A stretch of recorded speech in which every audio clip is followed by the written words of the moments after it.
নমস্কার, আমি তরুণ ঘোষ। আপনারা সকলেই হয়তো ভাবছেন এই ডিসেম্বর মাসে এই মানুষটা কি পাগল, একটা পাতলা জামা পরে সে বসে আছে।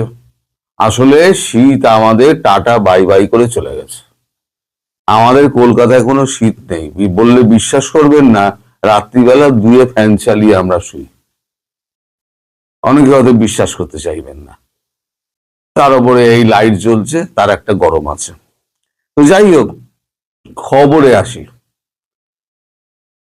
এখন আমাদের এখানে একটা হিন্দি সিনেমা হয়েছিল, তার নাম ছিল দাবাং। সেখানে একটা গান ছিল, গানটা হচ্ছে মুন্নি বদনাম হুই ডার্লিং তেরে লিয়ে। এখন আমাদের পাকিস্তানের সেনাপ্রধান, যিনি ফিল্ড মার্শাল আসিম মুনির, তিনি এখন ফ্লোরিডায় বসে হাত পা ছড়িয়ে সমস্ত সমুদ্র সৈকতে তিনি এখন গান গাইছেন, মুন্নি বদনাম হুই ট্রাম্প বাবু তেরে লিয়ে। এখন ট্রাম্প বাবু তো খুব করে খাইয়েছে দাইয়েছে, ডিনার খাইয়েছে, লাঞ্চ খাইয়েছে, তখন তো মুরগা মাটন তো খুব চিবিয়েছ।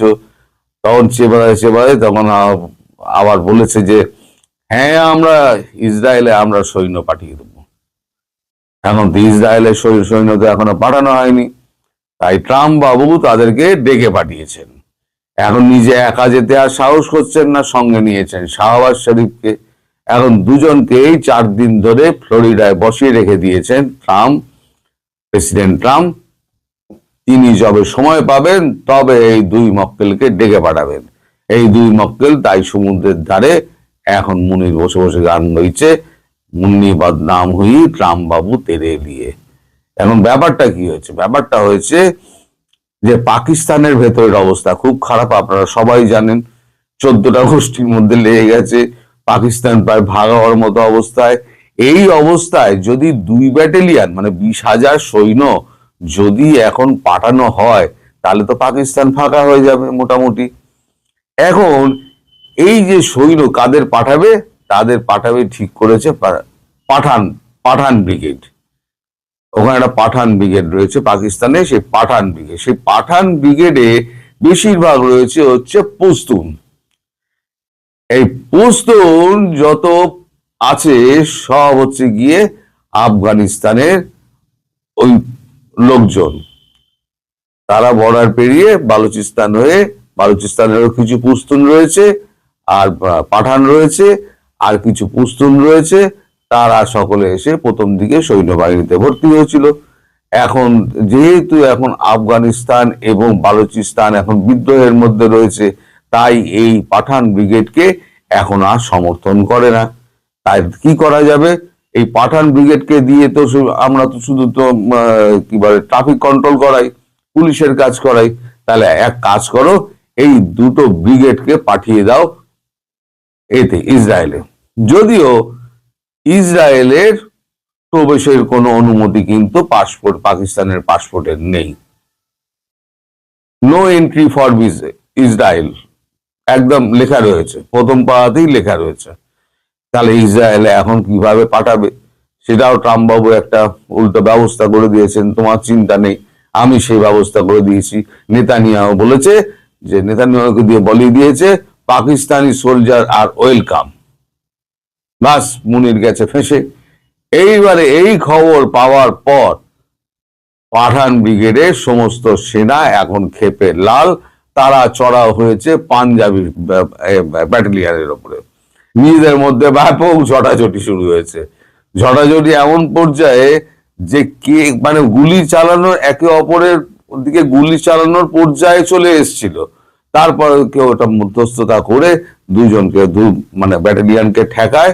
একজন ডিএইচএস এ চলে যায়, একজন ডিএইচএফ এ চলে যায়। তো যাই হোক, এই অবস্থার মধ্যে কে যাবে? এখন পাঠান ব্রিগেডকে যদি পাঠাতে চায়, তাহলে পাঠান ব্রিগেড তো একেবারে ক্ষেপে বোম হয়ে যাবে। তাহলে পাঠান ব্রিগেড তো কোনোভাবেই প্লেনে উঠবে না, কারণ ইসরায়েলে যে ব্রিগেড যাবে 20,000, সেই 20,000ই তো কফিনবন্দি হয়ে আসবে। কারণ 20,000 যারা আছে, যারা যাবে ওখানে, তারা তো তাদেরকে সামনে, ইসরায়েল কি করছে, ইসরায়েল সামনে ঠেলে দিচ্ছে বিদেশি সৈন্যকে। মানে প্ল্যান হচ্ছে যত বিদেশি সৈন্য আসবে সেই সমস্ত সৈন্যদের আমরা সামনের দিকে ঠেলে দেবো, ফ্রন্টে, ফ্রন্টে গিয়ে লড়াই করো। আর ফ্রন্টে কারা আছে? ফ্রন্টে আছে একদিকে হুতি, একদিকে হামাস, একদিকে আইএস।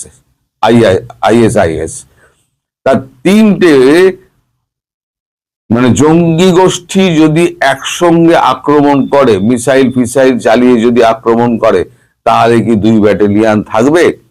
2 ব্যাটালিয়ান একদম ওরা জেনেই উঠবে, যে যাবে জেনেই উঠবে যে আমরা কফিনবন্দি হয়ে দেশে ফেরার জন্য এখন জ্যান্ত অবস্থায় প্লেনে উঠছি।